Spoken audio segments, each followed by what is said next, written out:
Og her i tredje akt skal vi to have en alvorssnak. Du skriver popnummer for Mads Christian. Er der nogen af jer, der ved, hvem Mads Christian er? Who the fuck is that Tidligere, til jer, der ikke gør tidligere X-Factor-deltagere, det ikke gik så godt for. Du skriver popnummer for Mads Christian. Wow, du forstår virkelig at pimp gamet. Der er bare en lille ting, der ikke er så pisse tjekket. Din kære ven Mads Christian har en dom for at dele filmklip på nettet, hvor han krænker en mindreårig pige seksuelt. Fy for helvede! Du kan hilse for mig og sige, at han burde sidde i spjælet og rådne op med hans medfangers jizz i hele fjeset. Så for Søren. Der har vi Conny Søren.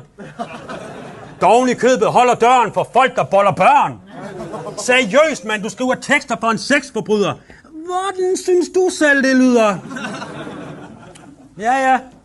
Og ja, det er 9 år siden, men jeg må skuffe jer alle, når jeg siger, at Mads Christians målgruppe den dag i dag stadig er 15-årige piger.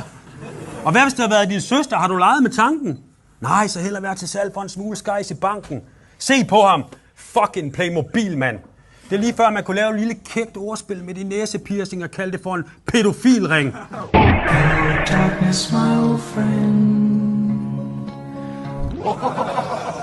Skal I have et griner en rim på Mads Christian?